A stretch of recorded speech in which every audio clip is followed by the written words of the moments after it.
Love this podcast? Support it and sponsor today. Simply head to ozcastnetwork.com for details. Wavelength. Just because we're doing our lectures online doesn't mean that we need to then retreat and make life, all about being alone. Sparking the convos about Adelaide. I think there's not enough knowledge around the severity of the long-term impacts that a concussion can give you, and it's not really educated enough. You should be having. The minimum job search requirements is definitely problematic, and it is up to a computer to decide whether you receive your payments each month. This is Wavelength on Fresh 92.7.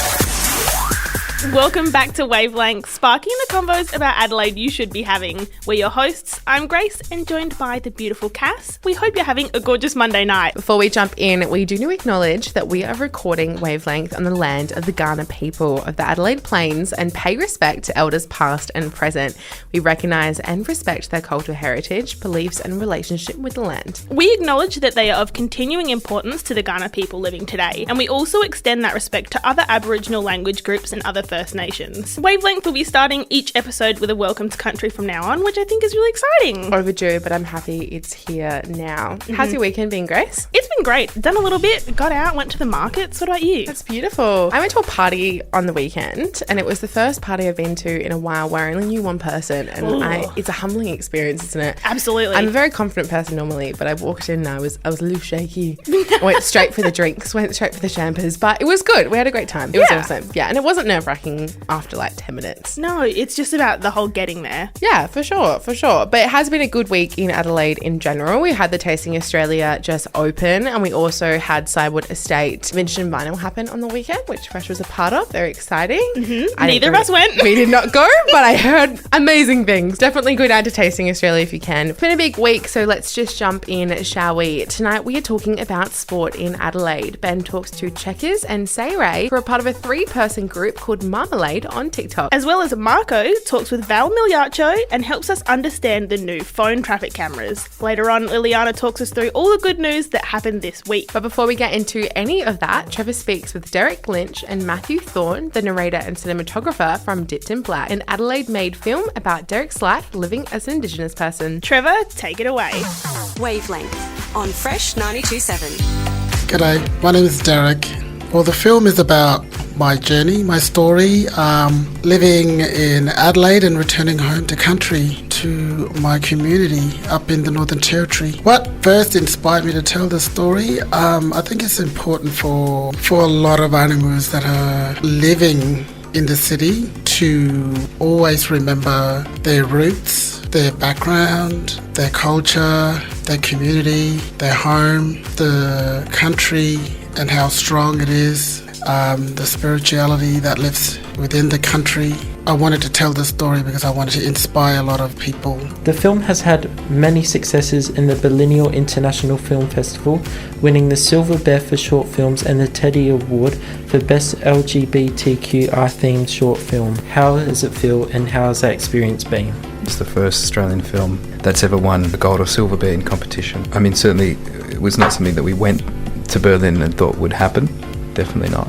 But I think the privilege of having that work responded to in such a way at such a festival is very special, especially when you come from Adelaide. I mean, the reality of me being a young fella growing up here is that I always was watching New York on the television and kind of imagining that maybe one day I'd have a life that was touching places. And then as I got older in Adelaide, I started to feel like probably that wouldn't happen. And then I fell madly in love with Adelaide again. And then after falling in love with Adelaide again, you kind of stop caring. Interestingly, at that point, that's kind of when this all started happening. And I guess also the pleasure for me, at least, is that, Derik and I have made this film over 5 years together. And certainly I've been given a great privilege to make that film with Derik. And then getting to watch Derik speak on his culture and his country on the other side of the world was very special. What makes the film different to other short films made in Australia? Look, I think the reality of Australia is that we like to walk in the shadow of whoever looks after us. That's the nature of being a colony. I think it's also the nature of being a slightly smaller fish at a table. I guess that's a very geopolitical statement, but I think it's true. And that shadow historically was probably England or Britain, and then in more recent times has become more America. And so naturally, that's not just reflected in our economics, it's also reflected in our culture. in our art. And so I think there are certain things or certain ways we've started making film that reflect more a traditionally American notion of what storytelling is. And I didn't know it at the time that I was making the film, but in reflection on it, I would say what's interesting to me about the film is the way it is somehow sharing a relationship with Indigenous forms of storytelling, also through Indigenous story. It's a little bit, I guess, out of time is the best way to put it. It's like the past and the present and the future are all kind of mixed up into one. And also the way we made it was not a traditionally like a Hollywood way of making a film. Over a long period of time, really living in community. How can we as an audience member support Indigenous films made in Australia? Wow, that's a really big one. There's a lot of stories out there, and we do need a lot of support to tell more stories. There are stories all over this great country, and that needs to be told. And also for educational purpose as well. And history, telling the history of Australia and truth telling. I would say that at the end of the day, you vote with your dollar, you vote with your time, right? And so the choice is really about how do you as a person in the world, in Australia, support Indigenous storytelling. Well, the answer is you go to the film and you talk about them and you become a champion of them for other people. So when you do see them and they do move you, then you also say, hey, John, Jane, you should also check this film out. That's really the best thing you can do. Finally, where can we see the film? So we just had a small screening in Adelaide, a fundraising screening end of last week. Unfortunately, we might run one or two more of those over the next few months, so you can keep your eyes peeled. But unfortunately, now there's kind of this year, now that we've had this big festival success, where it has to go film festival to film festival to film festival, so it'll go have its American premiere and on and on. But hopefully, beginning of next year, we should have something released. Sparking the convos about Adelaide you should be having. Wavelength on Fresh 92.7. You just heard Trevor talk with Derik, Lynch and Matthew Thorne. Thanks, guys. That was an awesome interview. How do you feel about it, Grace? They made it really simple in terms of being like, this is how you can support this stuff. You watch it, you tell your friends about it. Really liked that. It's a really important message. I think if you can see it, they did do a couple of showings at like the Mercury Cinemas. Go see it. It's an incredible story. Yeah. Absolutely amazing. Or follow them on Instagram as well. Keep your eyes peeled for more sessions. Yeah, absolutely. You're listening to Wavelength here on Fresh. Wavelength. Welcome back to Wavelength, sparking the convos about Adelaide you should be having. If you just tuned in, before the break we heard from Derik, Lynch and Matthew Thorne about their film Dipped in Black. Right now we're talking about sport in Adelaide. Adelaide has hosted Live Golf and Gather Round the last couple months and has boosted tourism as well as bringing the city back to life again. To discuss this, Ben is speaking to Checkers and Sia Ray from Marmalade on TikTok. They have 50,000 followers and 4 million likes, using that platform to talk all things sport. Wavelength on Fresh 92.7. Now, we're here to talk about Gather Round in particular, but before we do, can you tell us a bit about Marmalade and who you are?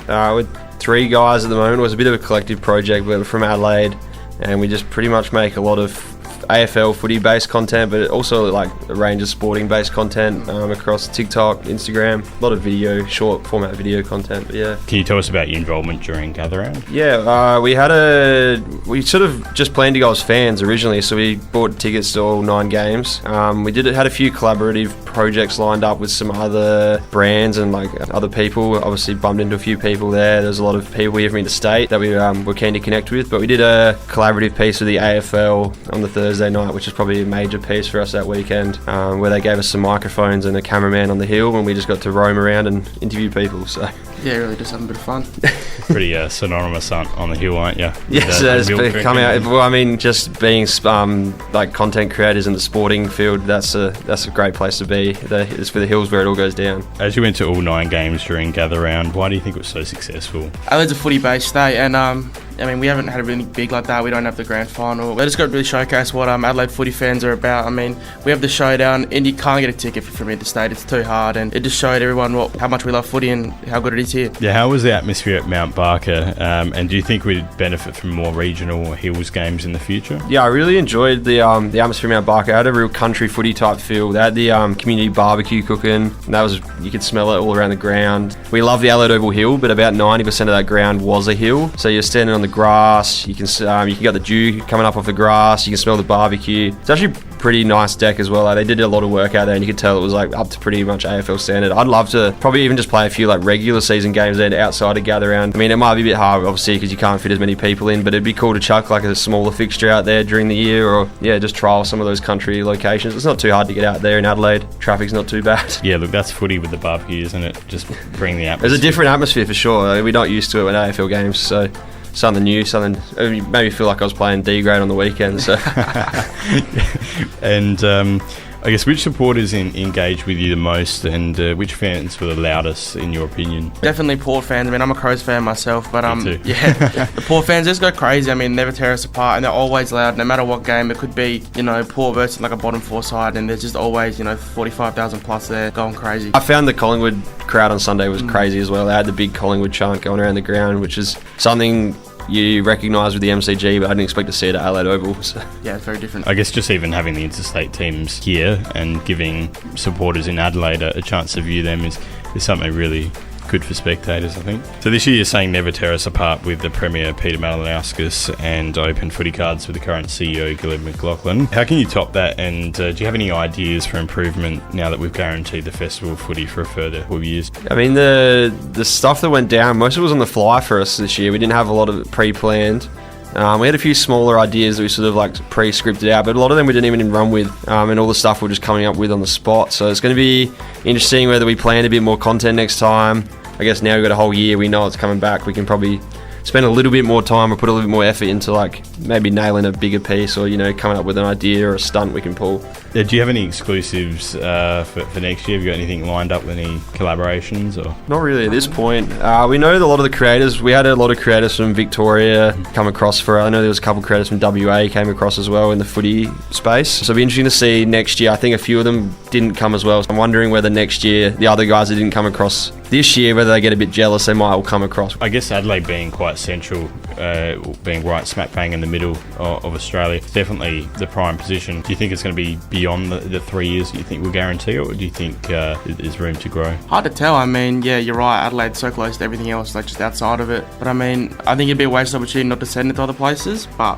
being like selfish, I'd love it to be in Adelaide every year. Yeah, selfishly, it'd be great to have it here, but I was like half keen for it to be in like WA or Queensland or somewhere where we don't regularly go, so we could commit to having a holiday there, and like as a personal level, like it'd be great to spend a week somewhere else. I saw the guys from Victoria coming here and enjoying their week. Imagine if we could all travel somewhere and enjoy a whole week of footy somewhere else and experience new things as well.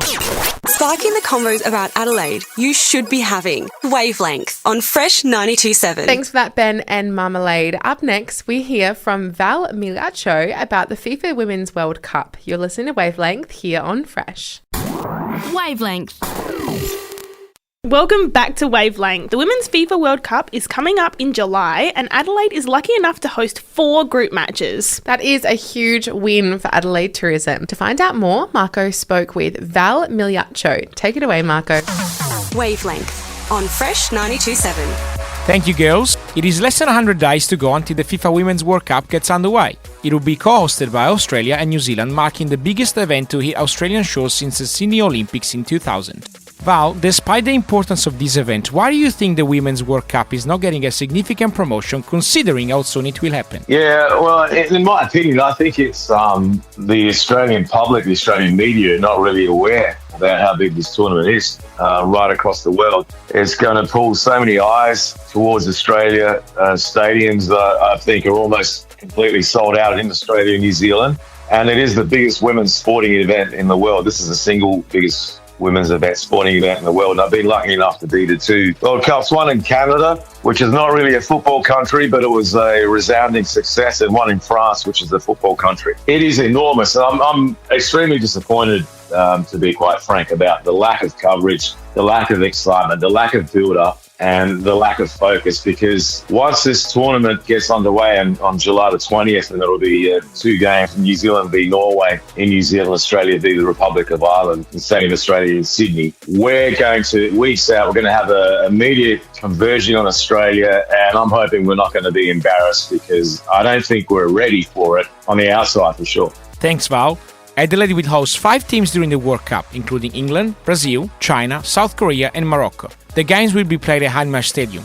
Don't you think an event of this importance should be hosted at Adelaide Oval? Yeah, well, this is a very good question, Marco, because 4 years ago, I think it was 4 years ago, the Liberal government, the state Liberal government at the time, didn't even lodge a bid for the FIFA Women's World Cup. And I think that was largely to the AFL, if the games were to be played at Adelaide Oval, would have to relinquish the stadium to FIFA for a minimum of about 6 weeks, which would severely interrupt the AFL season. The backlash caused by the Liberal government, the state government, not bidding, it caused an uproar and there was a backflip. And second best was Hindmarsh Stadium. Now, Hindmarsh Stadium, it's a brilliant little football stadium.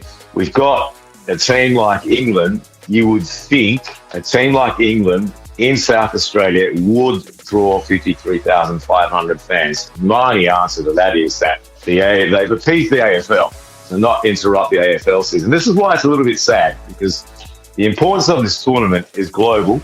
And like I said earlier, we'll have so many eyes on Australia. There'll be an audience, a record audience, and there was a record audience in France, and I think there was up to 1 billion viewers, TV viewers, and they're going to miss out. And yes, Hindmarsh Stadium is a great little football stadium. Adelaide Oval would have been better, I think. We would have sold out. So, Val, is this the endless battle between AFL and soccer, or as we call it, or some of us call it, football in South Australia? Yeah, you could say that. It really is a battle, and it shouldn't be a battle, because I think both sports sit well within their landscape. Australian football, it's a national game. It's a good national game that a lot of people enjoy. It gets a lot of backing. Football, it's a global game, been around for 140 odd years in the organised sense. Women's football in particular has been organised. The first World Cup happened in 1991. We're all talking about equality. We're all talking about, let's push women's sport forward. This is an ideal opportunity. And like I said earlier, I don't think outside of FIFA, outside of the nations coming in, a lot of people are truly aware how big this tournament could be and how big this is going to drive change in women's sport. Thanks again, Val. Back to you, girls. Sparking the convos about Adelaide you should be having. Wavelength on Fresh 92.7. Thanks for that, Marco and Val. You can really hear the passion in Val's voice when he's speaking about it, and I think it's necessary. I didn't know a lot about the Women's FIFA World Cup, especially coming to Adelaide, until kind of looking into this story. But now knowing about it, I'm just as outraged as him. Yeah. In all honesty, the lack of media coverage is quite astounding, especially because it's going to bring so much global tourism to Adelaide, especially. And as we've just seen with Live Golf and the Gather Round, like, it can be done, and Absolutely. the media coverage can be done. We have the ability and the resources, so like, what's the excuse? You can put it anywhere where people can hear about it, and I've truly heard nothing. So yeah, and it kind of comes into question, like, is it because it's is it women's? Yeah. Is it because it's like a gender thing? So it will be interesting to see how it pans out when it gets here. Right after the break, you'll hear about the new phone traffic cameras that have entered SA roads. Don't even think about going anywhere. You're here on Fresh 92.7. Wavelength.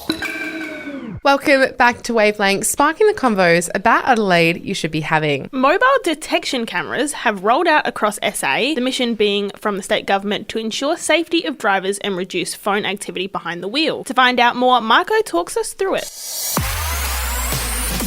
Wavelength explains on Fresh 92.7. Mobile phone detection cameras will soon be used to improve safety on SA's roads. The state government has completed a month-long trial on South Road with cameras that detected when drivers were using their mobile phones while driving. During the trial, motorists photographed by the cameras were not fined nor received any demerit points for illegally using their mobile phones while driving. A review of the trial will begin this month, with the cameras scheduled to come into general use in the early 2024. The mobile phone detection cameras will detect drivers at fixed location using their mobile phones and issue a fine for breaching the related road rule. Under current South Australian law, the penalty for using a mobile phone while driving is a $565 fine and 3 demerit points. Did you know that distraction is one of the leading causes of fatality and serious injuries crashes on South Australian roads? From 2017 to 2021, 247 lives were lost on our roads and 1,330 serious injuries were sustained, with inattention listed as a contributing factor. There is a big jump in road deaths in 2023, with the state toll about double that at the same time last year. More data provided by SA Police shows that over the past 4 years, 30,354 expiation notices were issued for mobile phone offences, equating to around 7,600 offences per year. Wow, that's a lot. You can use the GPS function on your mobile phone only if the phone is fixed to the vehicle in a commercially designed and manufactured phone holder and you do not touch it while you're driving.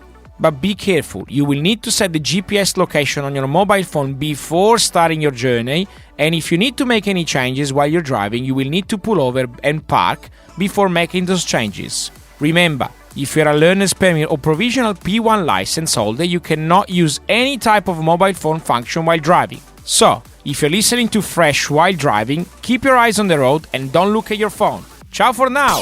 Sparking the convos about Adelaide you should be having. Wavelength on Fresh 92.7. Thanks for that, Marco. Now, a $534 fine and 3 demerit points. It's a lot, but it's warranted. It is. Justified. Yeah. It shouldn't be happening. Pull over. Nothing is that important. You don't want to get into a car accident. It's not worth it. The stakes are so high getting in cars, you need to be fully present. Absolutely. My mum was in a car accident when I was 7 and the person wasn't on their phone, but they were distracted. And as someone who, I wasn't obviously in the car, but being a family member, I saw how much it impacts not just the victim, but everyone around them. And it's not just a one-time thing. It's not just like, I'll just check my phone or I'll just, look at Spotify or whatever or check Instagram. It's a big moment. So I think that it's good that it's happening as much as it will probably frustrate a lot of people, but there's a time and a place for your phone. Absolutely. And on the road is not one of them. No.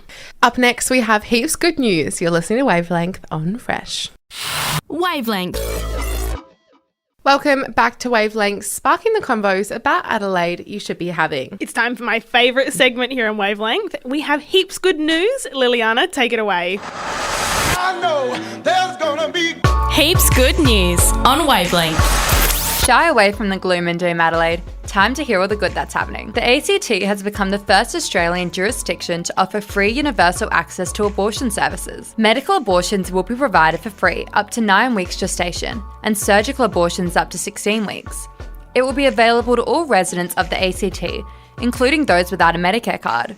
The ACT government will spend $4.6 million over 4 years to provide this free access. Medical abortions will be available through trained general practitioners, telehealth services, or Canberra's MSI Australia Clinic. Some patients will also be offered free long-acting reversible contraceptives, such as the intrauterine device, IUD, at the time of abortion. In more local news, Adelaide's tourism sector is booming, with numerous festivals and events set to prosper this month. Get your taste buds ready for 10 days of flavour explosions with the best of SA cuisine through Tasting Australia. The event, beginning last week on the 28th of April, is presented by REA Travel and is the country's longest-running eating and drinking festival. Savour the magic that happens when local legends are joined by top chefs from around the world, moments impossible to recreate. Sip your way through a wine, beer or spirit masterclass, sampling South Australian gems alongside those from further afield. Head to the heart of Adelaide or enjoy a regional getaway. Tasting Australia creates lasting memories through unique eating and drinking experiences that only South Australia can offer. On the subject of decadent wine and SA tourism, Sidewood Estates Vintage and Vinyl is back for another year, celebrating all things wine and Adelaide Hills. Partnered up with Fresh FM, you can expect a joyful day full of eating, drinking, dancing, and of course, their annual grape stumping competition. Their chefs have got you covered for food with their amazing wood-fired pizzas and other sensational menu items, with local guests Ambleside Gin and Uradla Brewery also providing free tastings. Get keen, Adelaide, we have some good times coming. Sparking the convos about Adelaide you should be having. Wavelength on Fresh 92.7. And that brings us to the end of the show tonight. Thank you so much for listening. Make sure you subscribe to the Wavelength podcast on Apple Podcasts, Spotify, or anywhere else you get your podcasts. You can listen back to our old episodes right now, and tonight's episode will be up soon. Don't go anywhere. Up next, you've got Deep with Easy G. You're listening to Fresh. We love you. Love this podcast? Support it and sponsor today. Simply head to AuscastNetwork.com for details.